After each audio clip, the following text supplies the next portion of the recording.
And the recording of the video will be shared out after the meeting on the listserv. So if there's anybody that you think would be interested in it, it will be shared out. So thank you everyone for joining us today. I'm Patrice Torcivia-Presco, the Associate Director of Learning Design, Technology, and Media at the Harvard Graduate School of Education. And I'm excited to welcome you to our online series about expanding participation of women in STEM, called Helping STEM Students Thrive. And if you happen to be somebody who likes to post on social media, please use the hashtag STEM Students Thrive. So today's focus is on recruitment, advisement, and creating community. How has it changed in 2020? And I will be monitoring the chat box during the discussion. So if you have any questions, I encourage you to either put them in the chat and I'll let the speakers know about your questions. Or please feel free to raise your hand as well if you would like to turn your microphone on and camera to ask a question to one of the speakers. So a little bit more about this series. This is our third year doing the series, and it is sponsored by the Women in STEM Cooperative at the University at Buffalo. And it is a group of volunteers who are dedicated to advancing women in STEM in our respective communities. And this series is our attempt to address some of the systemic challenges and opportunities with improving STEM education and persistence. And this year's theme focuses on the current lived situation that we're having and just looking at some of the problems that have resulted from some of these issues that are going on right now. And before I invite our guest speakers, I would like to let you know a little bit about the community that we have created. We have over 140 people currently registered for our listserv. They represent 56 institutions of higher education and 8 other organizations. We have people spanning 4 countries, 1 territory, and 25 states. And if you have not had a chance already, again, please be sure to introduce yourself in the chat box. I would especially like to thank Becky Burke, who originally helped me brainstorm this idea, and Letitia Thomas, who will be moderating the session today, and Ragini Lau, who is one of our online learning fellows at the Harvard Graduate School of Education. So with that in mind, we have we're going to be doing a panel discussion today. And joining us, we have Nancy Campos, who is the director of LSAMP at SUNY New Paltz, Simone Ragland, who is executive director, WNY STEM Hub, Betsy Rodriguez, director of EOP, University at Buffalo, and Alexis Stokes, who's, and I apologize because I don't have your updated title on my notes, but was previously director of diversity, inclusion, and belonging. And I'll ask you to share your new promotion when you introduce yourself on the panel. And with that, I'd like to turn it over to Letitia to begin moderating the panel. It's not going through your earbuds, I know. I'm not sure why. Wonderful. Thank you so much, Patrice, and welcome everyone. We have a nice, healthy audience here, and people are joining us, are continuing to join us. So welcome and thank you for spending your lunch hour with us. My name is Letitia Thomas, and I serve as the Assistant Dean for Diversity in the School of Engineering and Applied Sciences at the University of Buffalo. I'm also director of our LSAMP program, the Lewis Stokes Alliance for Minority Participation. So again, welcome.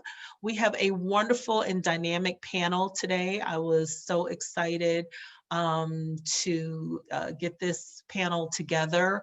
I know just about everyone. I recently met Dr. Stokes, but I can already tell she's good people. And so I'm going to, without further ado, get right into our panel discussion today. So I'm going to ask each of our panel members to introduce themselves. And I'm also going to ask them to reflect a little bit, you know, based on their role and the types of students that they serve, to reflect on, you know, back in March, you know, the onset of COVID, How did they adapt to this new normal? So I am going to go with my flyer here, and I'm going to start with Nancy Campos, Dr. Nancy Campos, the director of the AMP and C-STEP community at SUNY New Paltz. So Nancy, tell us a little bit about yourself and how did you adapt to COVID when in March, all of a sudden we were remote? So, hi everyone. I am Dr. Nancy Campos.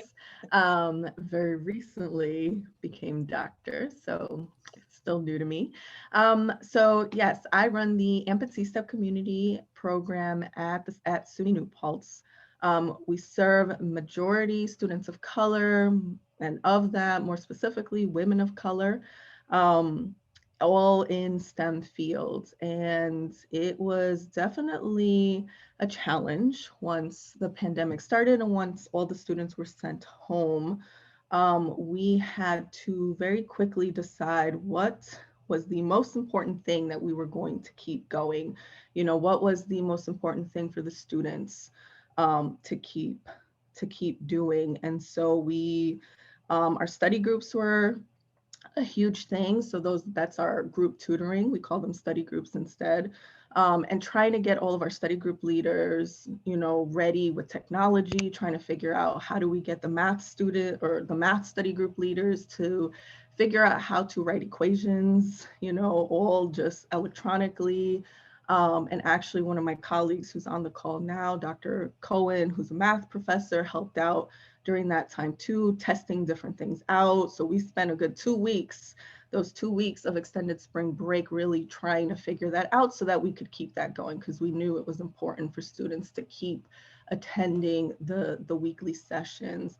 And then also we implemented community check-ins. So those have been really, really important. We let go of our workshops for the rest of the spring.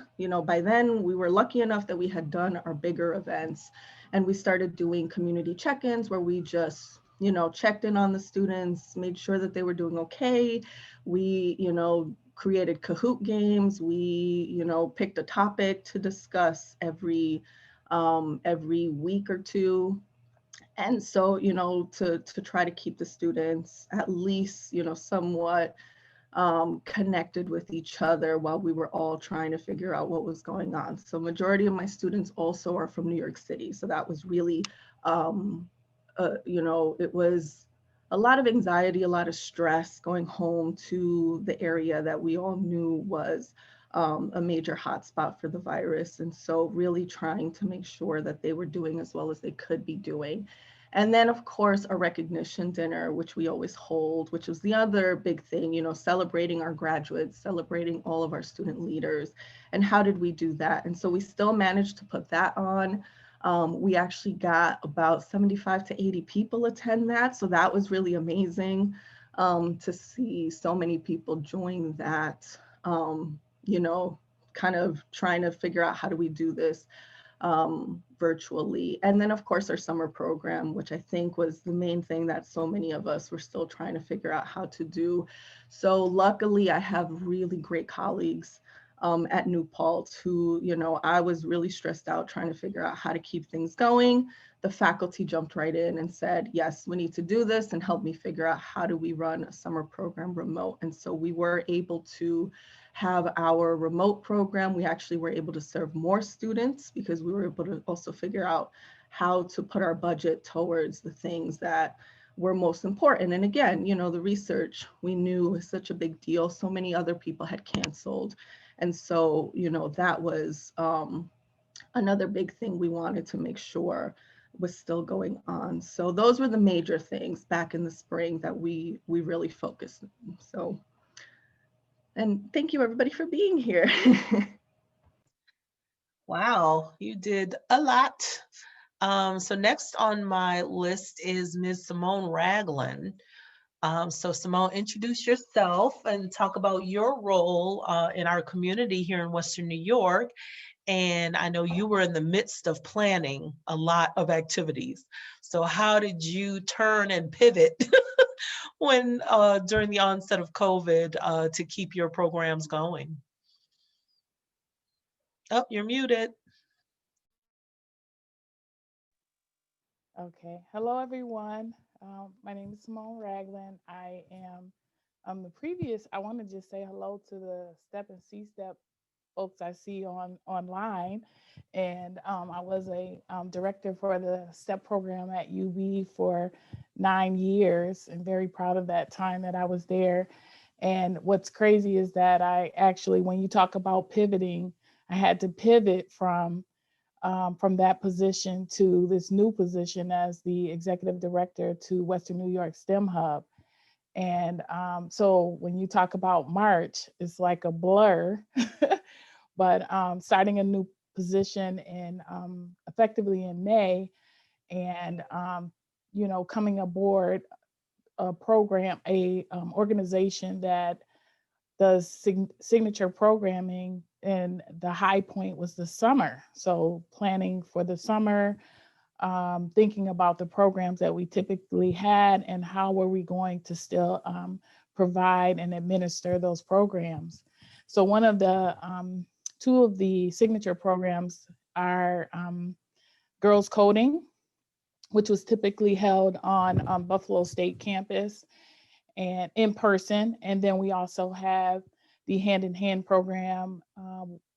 It's a social action program in which students in 3D printing technical skills type program where students are in person for 2 weeks learning 3D printing, CAD design, and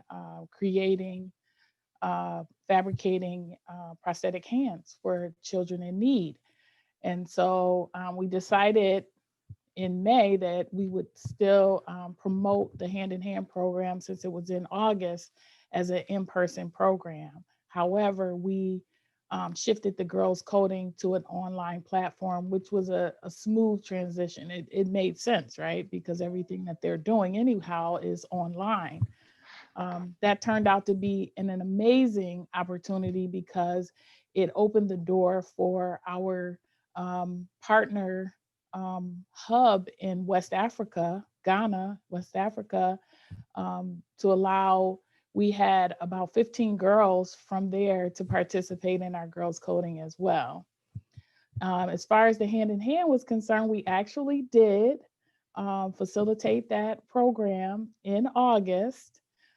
We had fewer numbers because we had to allow for social distancing and all of the regulations and safety precautions related to COVID-19. But I'm so proud to say that it turned out to be a excellent opportunity for learning opportunity for students. We had to modify some things like having a nurse on hand, doing the check-ins in the morning. We didn't do lunch because, you couldn't do food, but we did half-day segments instead of full days. And so that's been the transition so far. Thank you, Dr. Thomas. Thank you so much, Simone. Next on our panel is Betsy Rodriguez. And so Betsy, tell us a little bit about yourself. I know a lot of people are familiar with EOP, and talk in terms of your program is so comprehensive. You do advising, you do programming, you have a huge summer program, you help students with not only the academic but the personal. So talk about triaging all of your and EOP programs are relatively large. So talk about how you triaged all of those services and all of those students when we got to March. Well, thank you, Letitia. Yes, I'm Betsy, and I'm the director of EOP. Been doing that for about 2 years. And I think for us, the most important focus was to make sure that our students had what they needed. But it's interesting because from a top-down approach, I had to make sure that the staff had what they needed. And so getting the staff to go virtual, making sure they had the laptops, even for staff, they had laptops, but their children were using their laptops. I was like, well, you need to tell me that because I need you to have a laptop for 8 hours a day. And so just the challenges of transitioning the staff to going remote and then, kind of taking care of them, making sure their needs were met And with that kind of modeling the expectation of how our students are to be taken care of, right, comprehensively, and really looking at the financial piece, you know, from something as simple as, you know, the basics. We know Maslow's hierarchy of needs, right? If your basic needs are not being met, it's going to be hard for you to achieve something academically. And so unfortunately for some of our students in some of our programs, that's a reality. And so we started with that. Once the counselors were all settled in, it didn't take long, just a couple of days to get everybody up and running, and just really focusing on what was needed. And what we're actually finding is that students show up more virtually than they did in person, because there's no excuses. They don't have to find parking. They don't have to make it to a building. They don't, you know, they can just turn on their computer and be present. And so we're finding some students are more engaged. And like Simone and like some of my other colleagues on this panel, we had summer programs, and we have a huge summer program, and we went remote. We were all very skeptical, as many of you were, but our students are resilient and they build community. I mean, we know iGen, right? iGen is on their screen 24/7 unless their eyes are closed. And so they adapted, they built community, they built study groups, and we assisted in that, and they're connected with their counselors. And so we're kind of rolling with it at this point, but we do have some concerns, just that the virtual platform is not ideal for everyone. And that's not just our students. And we know that, right? I mean, we know that with us here, that the challenges of that. So that's what we're doing, Letitia. Thanks, Betsy. And thank you for pointing that out about the staff. You know, that is, you know, a piece that, you know, we always tend to our students, but you're right, you know, making sure that our staff was up and ready. I know we had some, you know, internet issues, you know, in my office, even, you know, and I pay a lot for internet, and it was, you know, in those early days, it would drop out, you know, I would have to, you know, log back in. It was terrible. So that is a wonderful point, you know, keeping your staff engaged and making sure that they have what they need and that they're not burnt out, you know. Me and my program assistant talk about, okay, who's going to take off when, you know, and trying to coordinate vacations and things of that nature, because that time off is really important. So thank you for, you know, bringing that up. That is something that I had completely forgotten about. Last but certainly not least, we have Alexis Stokes with us from Harvard. So again, talk about your position. You have a new title that we're excited to hear about, and talk about, you know, the ways in which you, I'm guessing because our titles are similar, that we do some similar things, but, you know, talk about how you, you know, again, made that pivot and you know, things that you did for summer, and, you know, how you sort of got everything into formation. Thank you. So yes, my name is Dr. Alexis Stokes. I'm the Assistant Dean for Diversity, Inclusion, and Belonging at Harvard School of Engineering and Applied Sciences, so the other C's. And for us, our pivot was to looking at the staff and equity concerns there. And, you know, equity is always center to the work that we're doing. But when COVID hit, it really amplified the equity issues and the gaps that were already present on our campuses. And so really taking the time to, within our meetings, make that connection that these are equity issues, which, you know, if we bring it forward to today, as we have conversations thinking about what the future will look like, and when we are able to be on campus, by having the equity conversation back in March and connecting it to these equity concerns already existed, COVID just amplified it, that we're now able to push that equity conversation forward so that when we are back on campus, let's not lose that equity piece. And how do we address these things even once we're on campus? Because although our campuses may have gates in some cases, they are not a bubble. And our students and our faculty and staff and researchers are very much impacted by what is happening in our country. And so how do we make that a part of the conversation? But really pivoting and making sure our staff had everything they need, our faculty had everything they need, from an equity standpoint, let's not make any assumptions that, not everyone has internet at home for various reasons. So how can we ensure that not everyone was using a laptop on campus? They may have been using a desktop. So therefore, how can we make sure that they have that laptop? If that adding internet is an additional cost for them, what does that mean and what conversation needs to happen there? What training opportunities need to be provided so that individuals feel comfortable working remotely? Also adding things like mindfulness to the things that we have been offering, because this is a stressful time for us. It's stressful because of COVID. It's stressful because of the pandemic of racism in this country. It's stressful because individuals are working remotely for the first time in their life in some cases. So how are we providing the support systems there? So we started adding mindfulness sessions. For our staff at the end of the academic year, we said it's been a stressful time. After commencement, virtual, of course, but we gave staff some time off. We said, hey, take the rest of the day because we need this added time. We also met with managers to say, how can you be supportive to your team right now? We started to see that staff were hesitant to take days off because I can't go anywhere. So my manager knows that I'm at home. So why am I taking the day off? In addition to just kind of the added work, and everyone was trying to be all hands on deck to serve the students, to serve their colleagues. And so being very intentional about encouraging staff to take time off and to take care of self and prioritize that.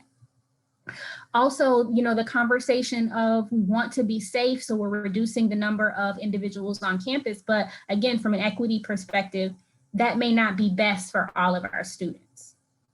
And what's best for some of our students may be to be on campus. So then how do we identify those that need to be on campus? We are an engineering school. And so how can we think about the hands-on component and what does that look like remotely? And how do we provide the resources that are there? How do we design projects for students to continue doing? But again, not making assumptions that when we design that project, we don't assume that students will have certain things in their household. So, you hear conversations where this is a common household item. Well, is it a common household item for everyone? So we don't want to make that assumption. So in some cases, we did ship kits to students to ensure that they were able to do some of those hands-on projects and things at home. Also for faculty, some of our faculty had never taught online before. So how do we provide the resources for them as well? And, I know we were saying when COVID hit, but in end of May, beginning of June, when we saw the largest civil rights movement of our lifetime take off after the murder of George Floyd, that also was a time for us to reflect and act.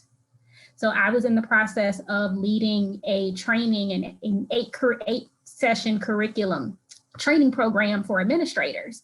And we had to take a step back and say, okay, the pivot we're making when it comes to our learning opportunities is that we need to be providing learning opportunities around anti-Black racism, how that shows up on our campuses, how us as administrators and us as faculty need to be addressing that.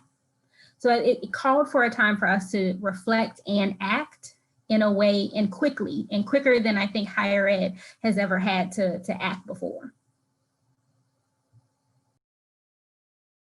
Absolutely. The unrest, that happened as a result of the murder of George Floyd was such a moment. And I can't even tell you how many town halls I sat in on and how many emails I answered and how many, reassuring virtual hugs I gave, how much venting that I did and that I listened to. And again, all in the middle of a pandemic, all in the middle of an election year. 2020 has been really one for the books. And, I know that, just looking, at the titles and what people do, I know that everyone sort of, had some probably similar feelings of fatigue and despair, hopelessness, but then, maybe a resurrection and, okay, we can do this. And, oh no, we got to go back into lockdown. So, the emotional roller coaster that we've been on, during this time has really, been something else. So as you all, you ran your summer programs, you survived the spring semester. What did you learn, from the spring, and how, did that inform, what you did going into fall? I'm going to lob that over to Nancy. So I learned a lot.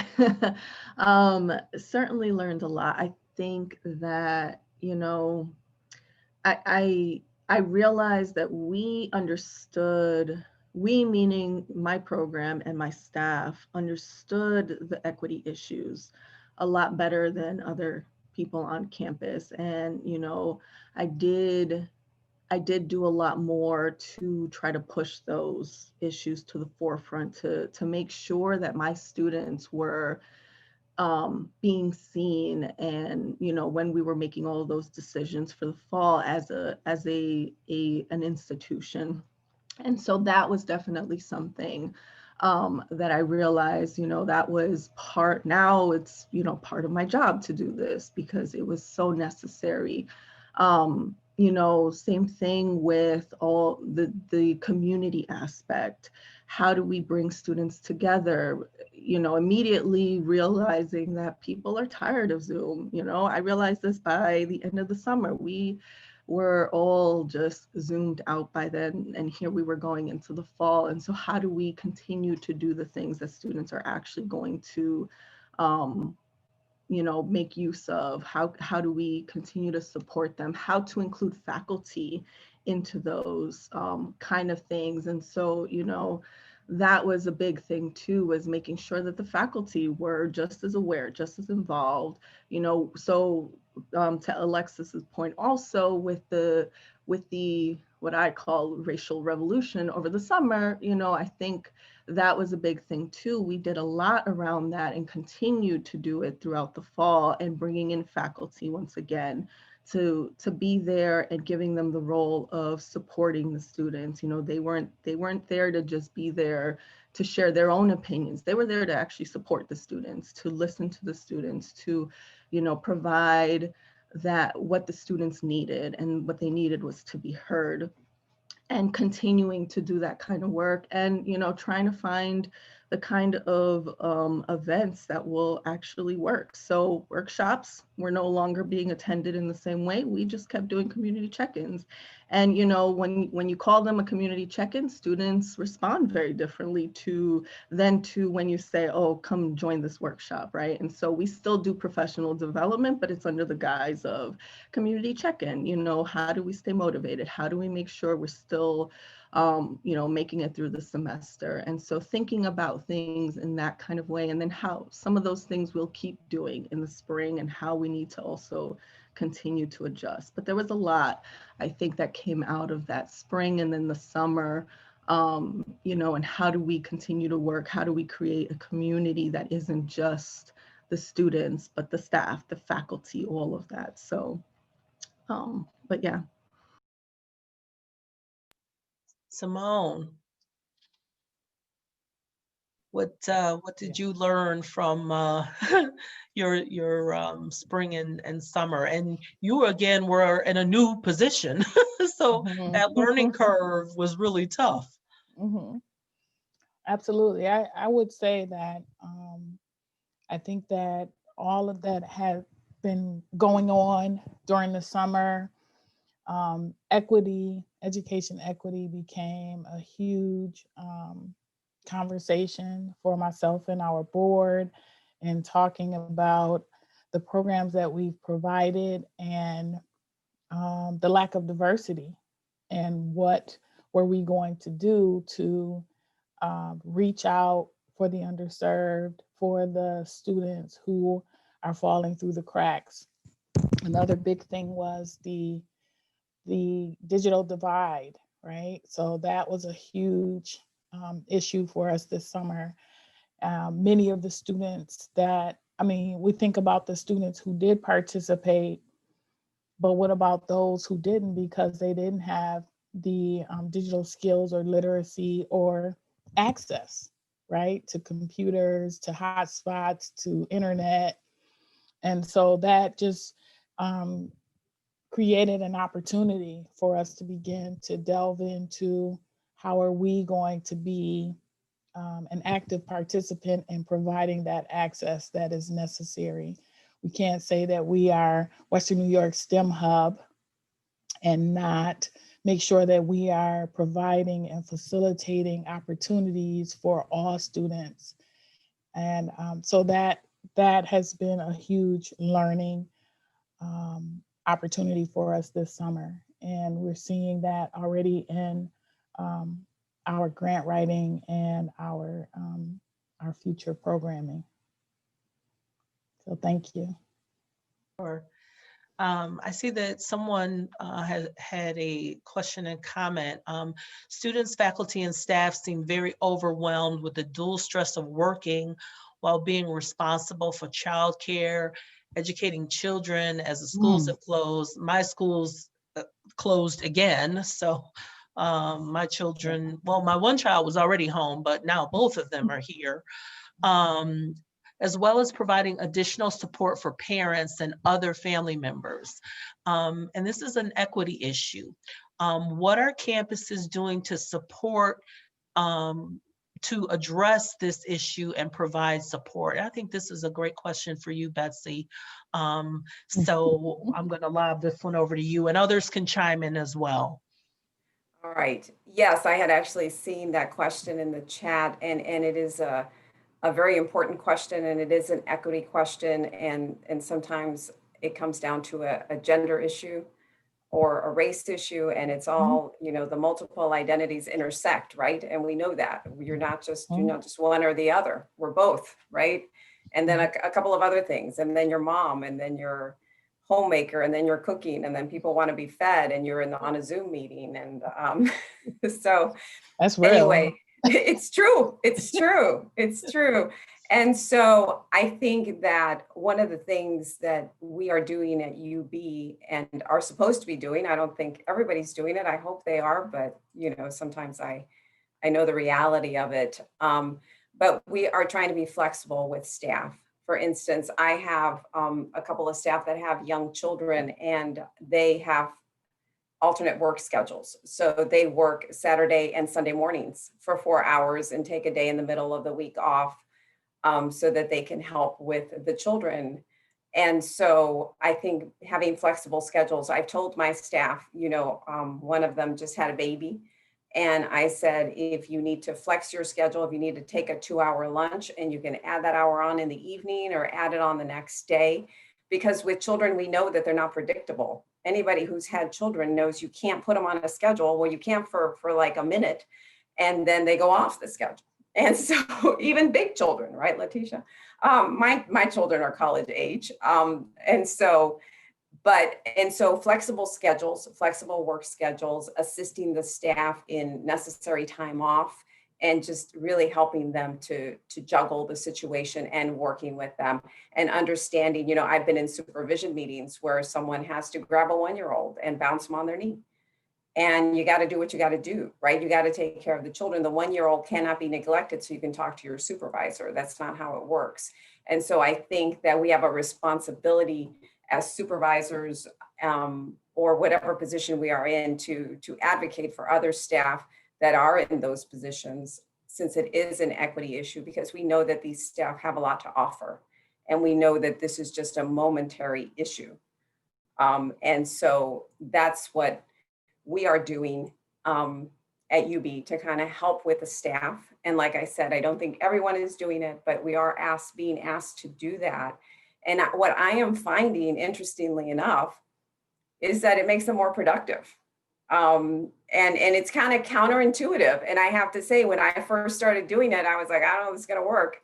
But I was willing to take a chance because I trust my staff. I've been with them for 2 years. But they actually are more productive because they are grateful for that flexibility.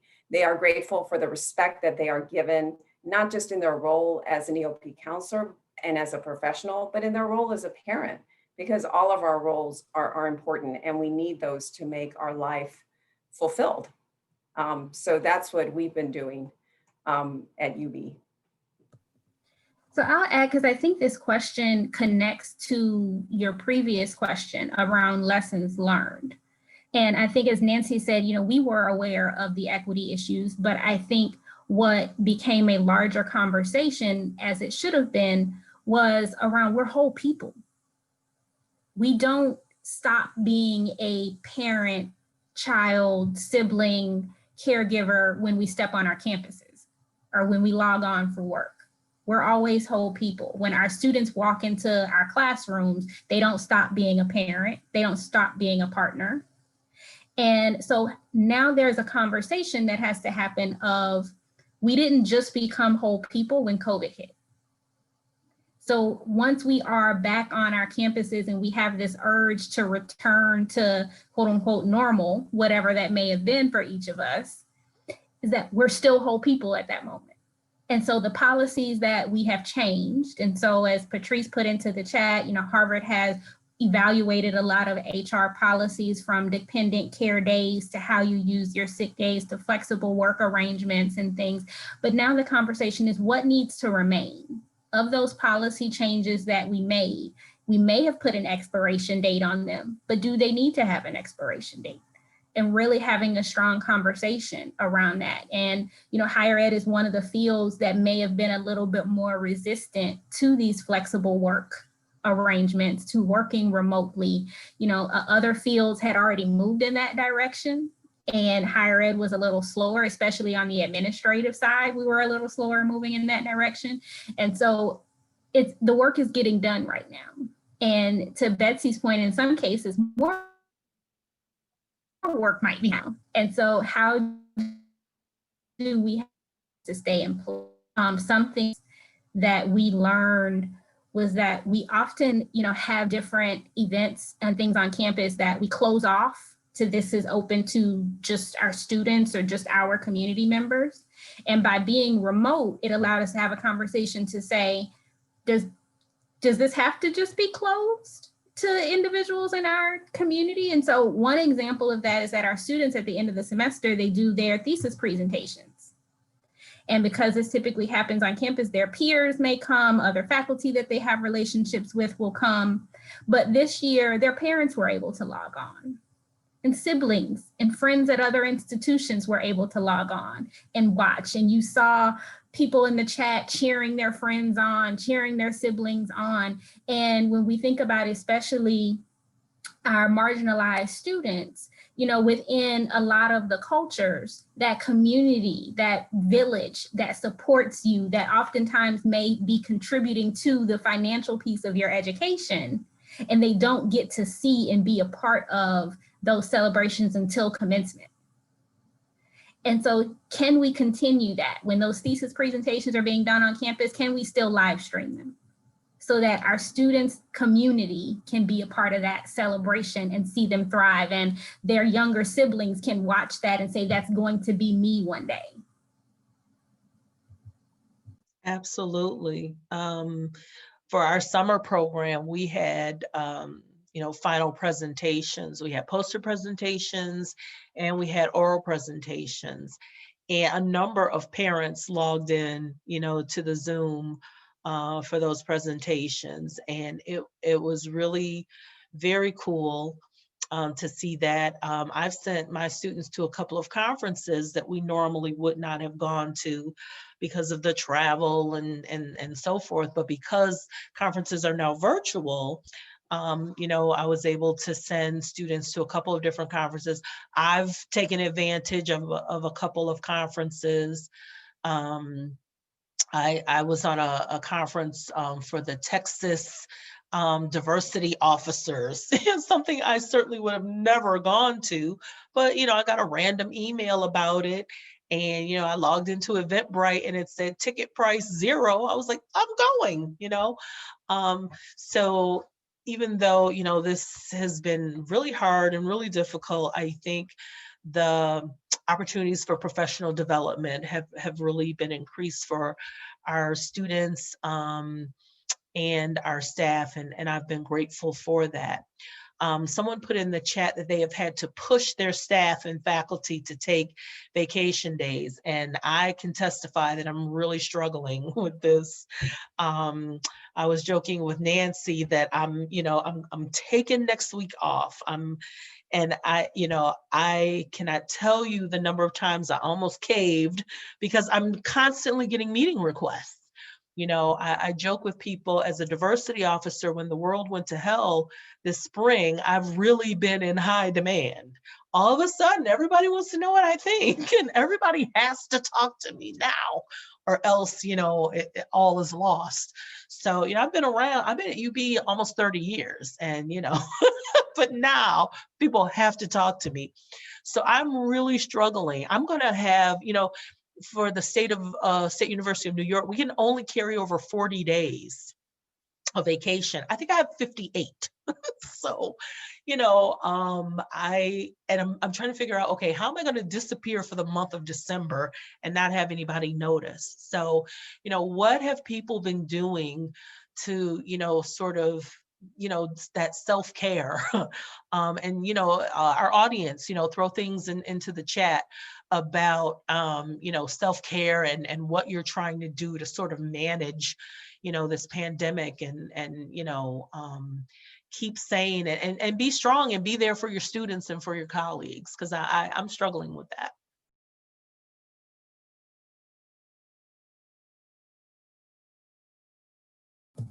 I see a comment that's in the chat about that work-life balance, and it seems that 24 hours a day we are on. And, I said in a meeting a couple of weeks ago, we have to normalize not responding to emails after work hours.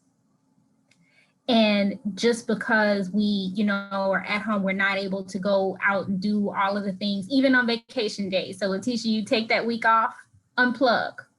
If there's an emergency everyone knows how to get in touch with you if there's an emergency, but being willing to unplug and understanding the mental health care and the self-care that comes with that, and finding things to take you away from the computer. So early on in this, I had to figure out, I'm going from the computer screen to the phone to the TV. I'm still in front of a screen.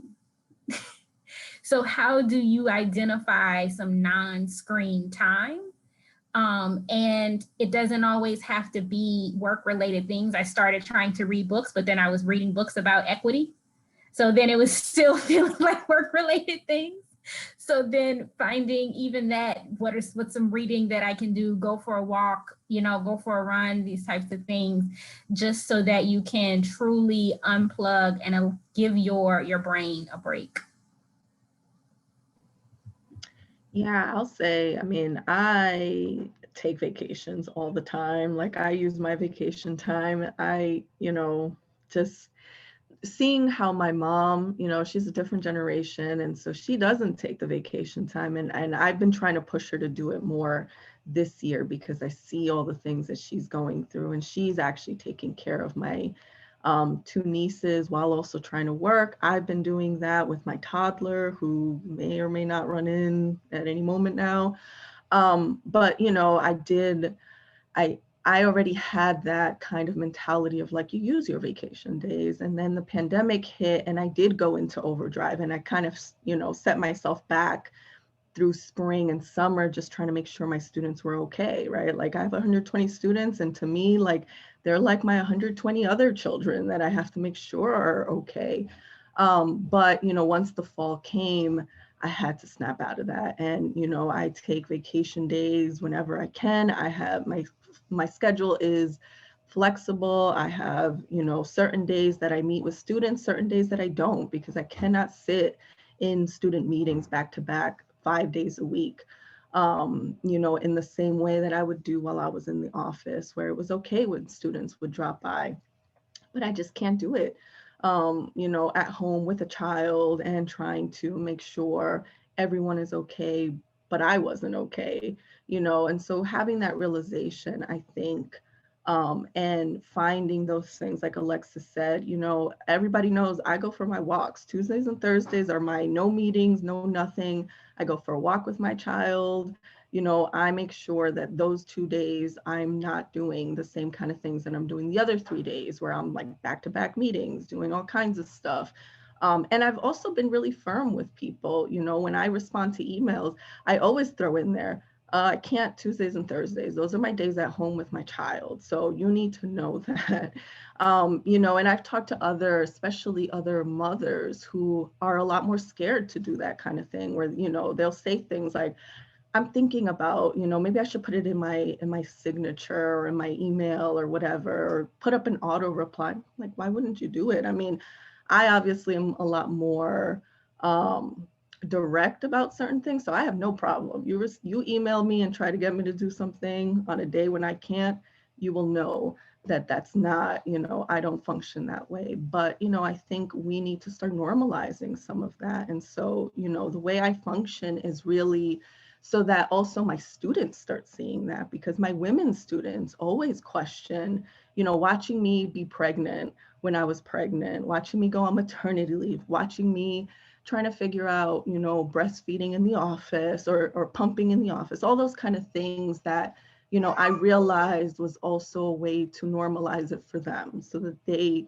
when they go and work, especially in STEM fields where, you know, it's women aren't always thought about in that way, especially not women of color. And so normalizing that so that they see that example, I think, is really important, and something we need to really think about for the future, and how do we keep these things going?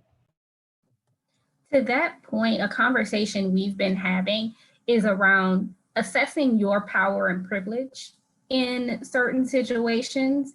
And when you hold that power and that privilege, then you should be modeling these things, because that's how we normalize it. So to Nancy's point, you know, her modeling, figuring out the brain on campus and, you know, figuring out these different things, that's helping to normalize it. And for us that are in diversity and equity roles, we're expected to talk about some of these things, especially now, as to Letitia's point, our positions have been elevated because of the unrest in our country. And so if we start modeling these things, because in that way we do hold some power and privilege, maybe not through our social identities, but through our position within the institution. And so other individuals that hold power and privilege because of their social identities or because of their position in the institution, whether it be their faculty or their senior leaders, model those things. And when you start to model it by adding it to your email signature, by responding back saying that, you know, I don't do things on these days or during this time because that's my self-care time, you are indirectly sending a message to a student or to a colleague that they should also be prioritizing their self-care, or they should also be prioritizing their family time. So I think that's taking a step back for each of us and saying, in all of these various settings we find ourselves in virtual meetings we find ourselves in, what's our power and privilege, and then how do we use that power and privilege to move some of these things forward. A couple people have said they miss their commute. Now, I don't miss commuting, but I do miss going to Tim Hortons every morning. For those of you who are from Western New York, it's a coffee place like Starbucks, but better. And some of those routines you do miss. And that has been, you know, one of the things that I've had to sacrifice because I'm always home, is my daily cup of coffee. So that's been tough.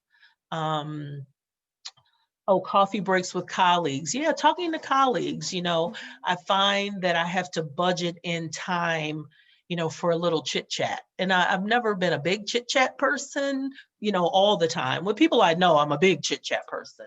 But even some colleagues that I wouldn't normally chit chat with, I find that, you know, people are really craving that connection. You know, a colleague who I'm not particularly close to, we chatted for an extra half an hour. And I think because people really do crave those connections. Betsy, did you have? Yes, I did. I wanted to, before I circle back, there was something that Alexis said that really struck me, but I want to say I miss our Starbucks meetings, Letitia. Right? We used to we used to meet at Starbucks. It was a great meeting place at UB. A lot of people had meetings there, and it's like you said, we're missing some of those things that we used to do and finding new things to do. But I just wanted to piggyback on what Dr. Stokes said in regards to how we set an example. You know, a lot of times, whether it's our gender or our race or socioeconomic status, we're expected to conform to the environment that we are in. And I want to use this platform to say we should not conform if it's something that's not good for all of us, including our staff. And I think that whether we conform in terms of the white male culture that we have established in management, I think that we are called to do something a little differently. And we're seeing that. And like all of you have mentioned, this is the time to do things a little differently. And there are some very positive things about the way things have been run. And there are also some things that can be improved. And this is a time where we can say, you know, let's take these differences into account. Let's kind of tip the scale in a little bit of a different direction. Because if we just do what the establishment has been doing, then really we're just another person in this position. If we're able to leverage our power a little differently, then we can make a difference. We take a risk when we do that, and we all know that. But I think it's something that I feel those of us in these positions of power and privilege should really consider doing, especially at this time. Absolutely.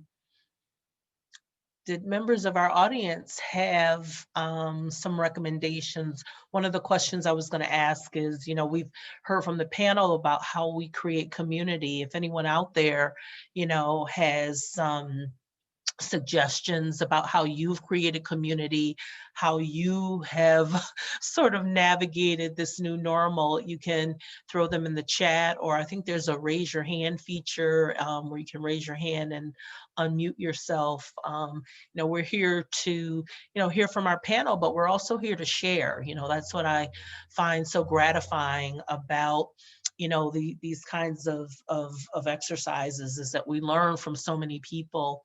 Over the summer, I was hanging out with the Midwest LSAMP folks, and they had a number of really cool Zoom calls where people were really just sharing, you know, their best practices. We were sort of all thrown into this together. Some people, you know, went ahead with summer programs, some people didn't. But we were all sharing, you know, and talking about how we do things. Patrice has something in here. Is anyone using a platform to replicate the library and cafeteria space for students? A kind of Zoom room that is always open and people can flow in and out. That's an interesting idea. I hadn't thought of that. I don't know if Patrice is still on the call. Is that Zoom or is that something else? Oh yeah, of course I'm still on the call. Oh, okay. So I mean, at the School of Ed, we've been exploring different platforms, and we are exploring, there's a platform called Congregate, which I think Casey put the link in.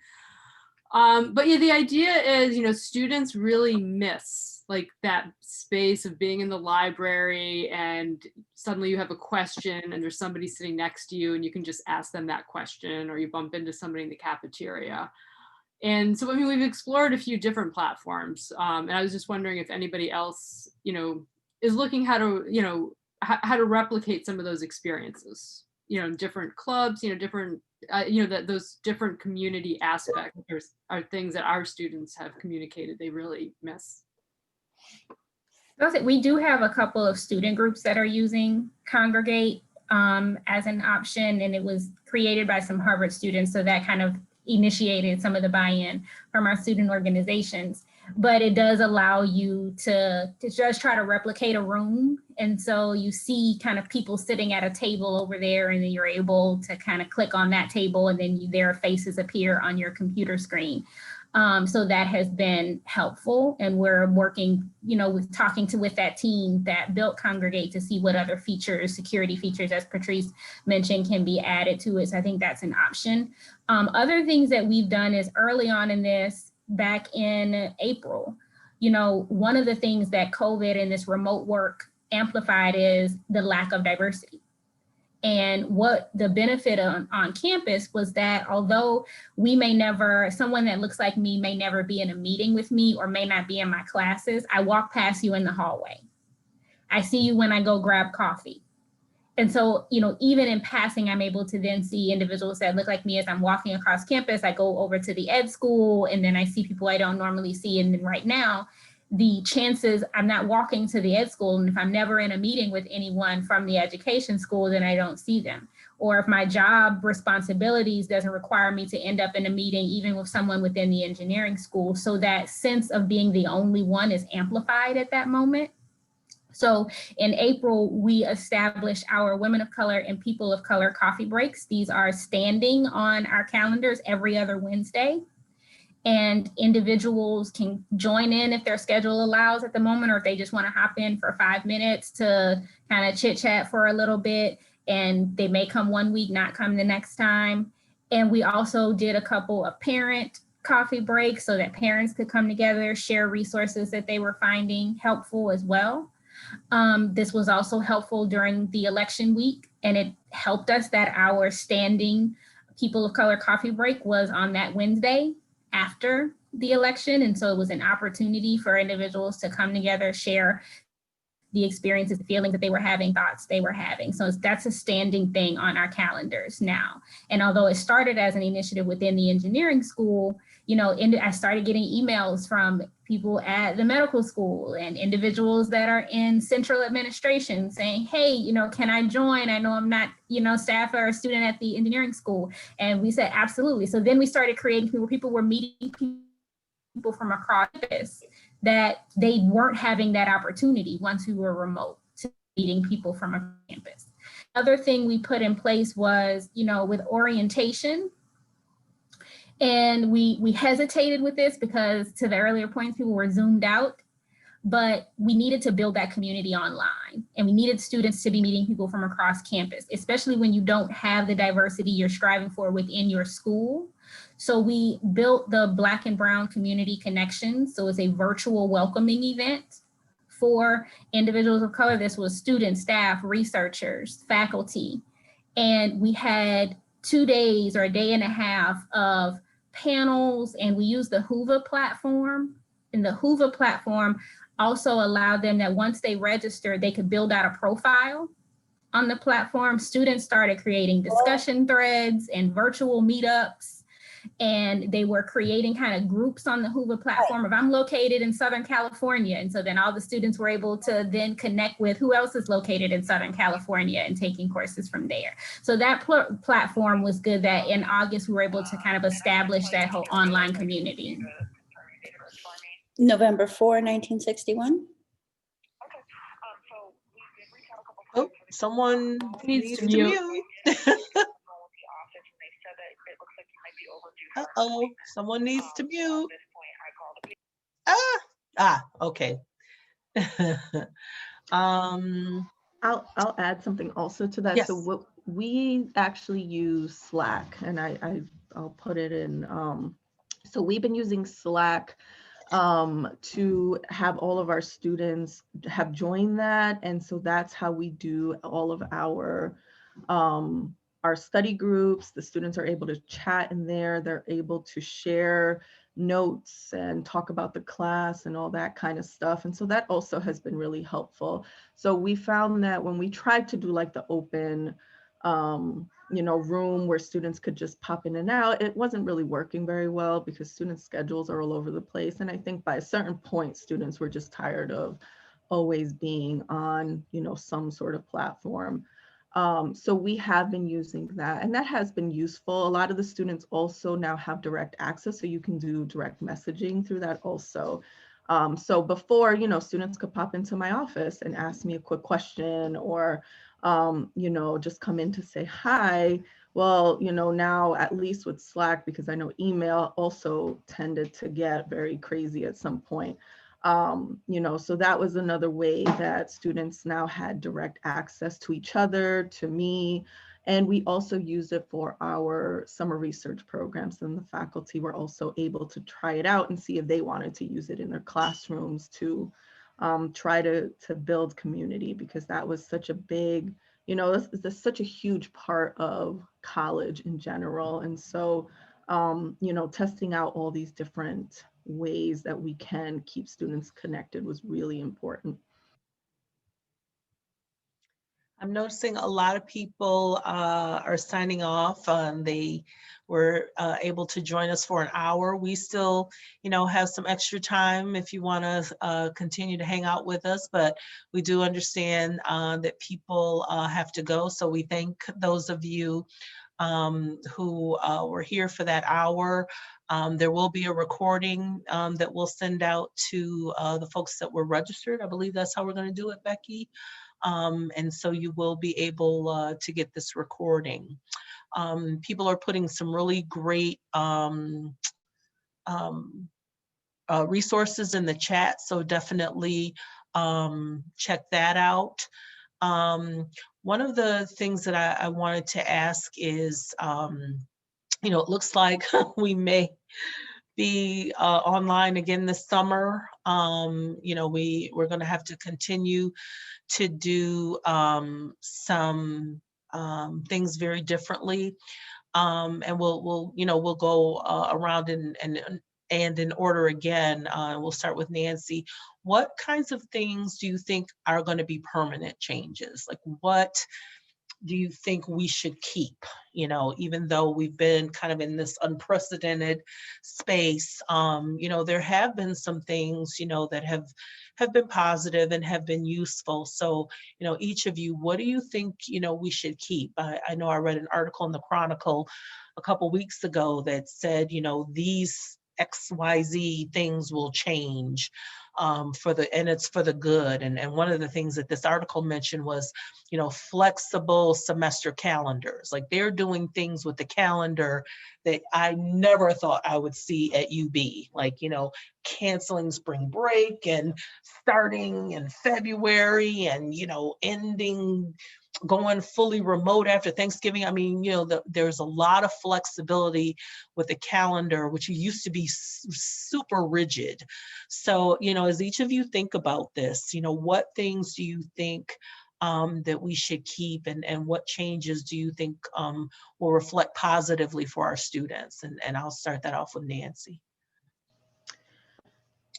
Yeah, so definitely, I think, the amount of flexibility that we have given people, in terms of when and how students can meet, thinking about all of those, all of the things that we hadn't really been thinking about as an entire institution, or as in higher ed in general. I think issues around equity were things that we did in pockets, but now, I think it's much broader.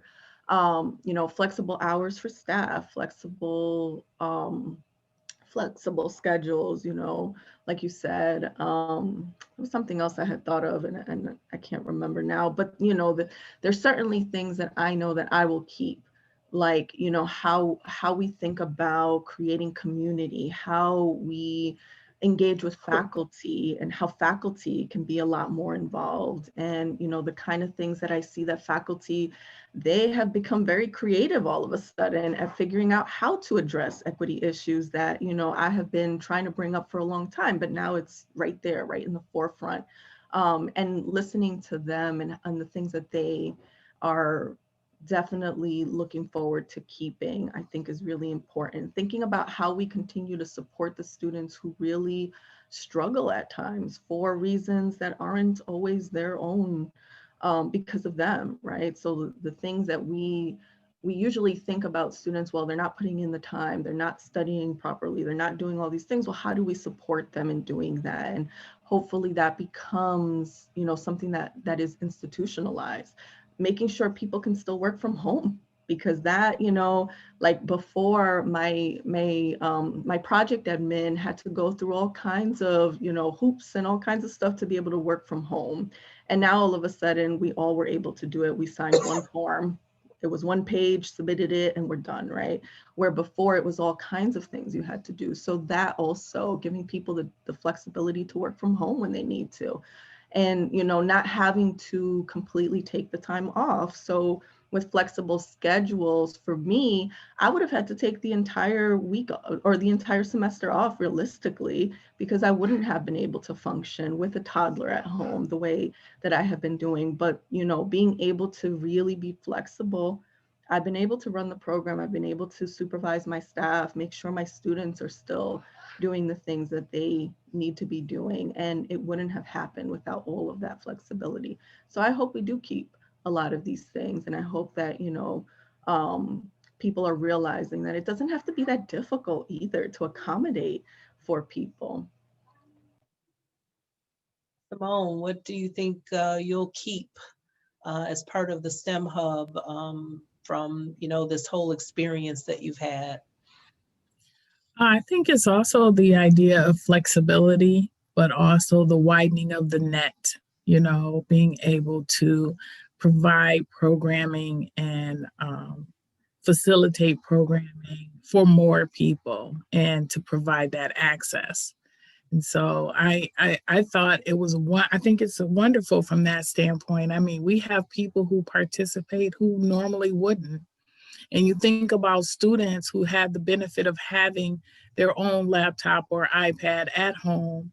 And so not only are they doing school, but they have the opportunity to participate in a program that they would not have had the opportunity to do because they didn't have the device, So we certainly need to, and the benefit has also been increasing those digital literacy skills and the literacy and the skills, as I had mentioned before. I also know there's some deficits, right? So our students who are special ed, who are not getting all that they need, and the parents who are missing out on the support because we're not taking into account that they may have limited digital literacy and skill development. And so those things have to be addressed. But I think that this has opened doors, and I know Alexis has mentioned it, everyone on the panel has mentioned it. With all of the unfortunate things that have happened, there have definitely been some pluses and some awakenings. And so those are the things that I would keep for sure. Thank you. Betsy, anything you would keep? I think I'm just going to echo my colleagues in flexibility and availability, openness, being open to having other people be in on what we're doing. Alexis. So I'll 100% agree with my colleagues in their responses, and would add that I think because COVID and the civil and racial unrest in our country has amplified so many equity issues within the classroom, within staff teams, within the labs, that it has also amplified that it's everyone's responsibility to address this. So although, Letitia, our emails are blowing up and everyone wants our opinion on things, it is also very apparent we can't address all of these things ourselves. It's everyone's responsibility. I can't change what's happening in the classroom. I can consult and some guidance and things along that, but the faculty member has to be the one to change it, or to change what's happening in the lab, or how you admit. And so I hope this sense of everyone has to change something, everyone has to do something, I hope that stays. And I think the other thing, and I know we didn't get to touch a lot on recruitment, but we've had to be innovative in how we do recruitment right now. And as a result of us shifting recruitment to virtual, we've reached more prospective students as a result, because you can only do so much travel. Whether it's because of budget or time, you can only do so much travel. You can only go to so many conferences. And now we're able to, reach more prospective students. Before I wasn't traveling to the Dakotas, but now if I'm doing something virtually, students that are in the Dakotas are able to log on for that. and the involvement even from faculty in the virtual conferences. So a faculty that may not have been able to take a week off to travel to NSBE is now able to log on between their classes to staff the virtual NSBE booth. So I also hope what the benefits of us shifting for recruitment, I hope that piece stays.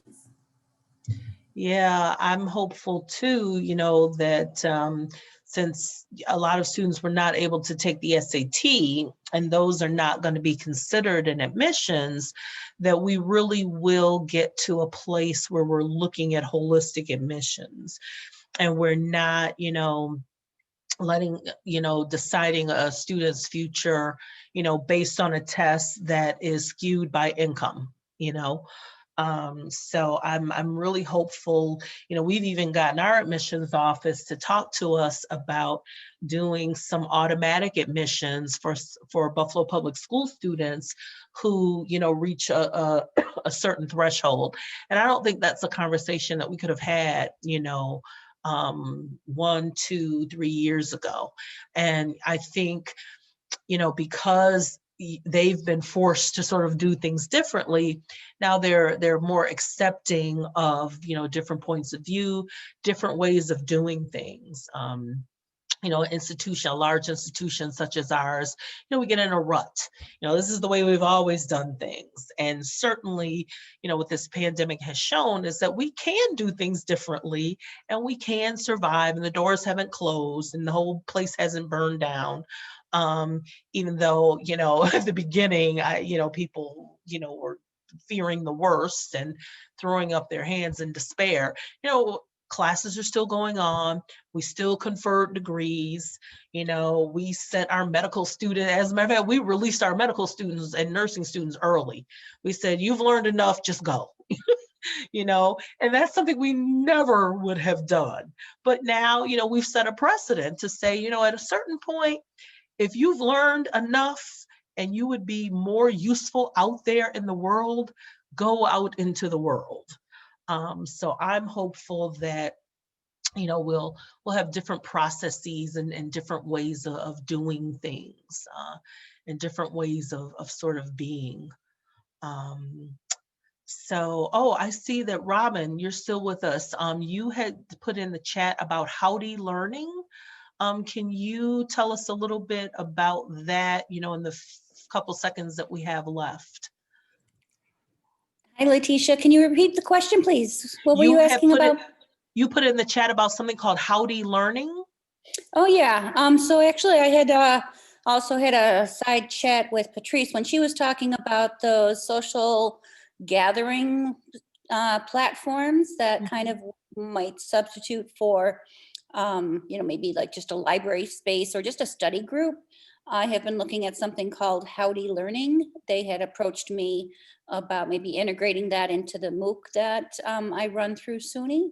And so the platform that Patrice had mentioned, Congregate, and I believe maybe Alexis mentioned it too, or someone, that sounds very interesting. So we're going to try to compare notes and find out what are, the pros and cons of these tools and how do they work.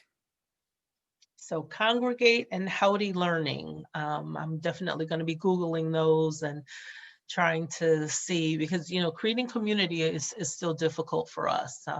Students, will come by definitely when they will come by virtually when they need something, but I know that they're sort of out there and I can't run into them, like I used to on campus. So that's been a little tough, but a lot of folks have had to go, and this has been a really fantastic conversation. And I thank each and every one of our panel members for giving of their time and their expertise today. I think it's been a really great, time to share and learn from one another. Again, we're going to, and maybe Becky can help with that. Becky and Patrice can help with these points, but I know we have a recording that we're going to share. Becky did indicate she was going to save the chat and the resources therein as well. So again, I want to thank you, on behalf of our Women in STEM Cooperative at the University of Buffalo for, coming out and hanging out with us again during your lunchtime, and really giving of yourselves and your information. People have been really great in the chat, giving information from their individual campuses. So I'm really grateful for that. And Patrice, well, I'll let Patrice talk about our January meeting. Sure. Thanks, Letitia. And thank you everyone for joining us today. As Letitia mentioned, the recording to this will be posted on the website, which Becky had put the link to in the chat box, and she will also send it out to everyone on the listserv. And we are confirming the date in January, and so we'll be sending information on that soon. But in January, we will be discussing research and publication during COVID, and specifically the impact on women in STEM. And, many of the things that we discussed today, of course, impact. Quick update, we actually moved everything February, March. So it's February 18th, March 18th. Oh, you're right. You're right. That's right. We decided to skip January this year. Thank you, Becky. And so thank you everyone again for joining us today. It was a really great discussion, and we really appreciate everyone's time. Thank you all so much. I you. appreciate you.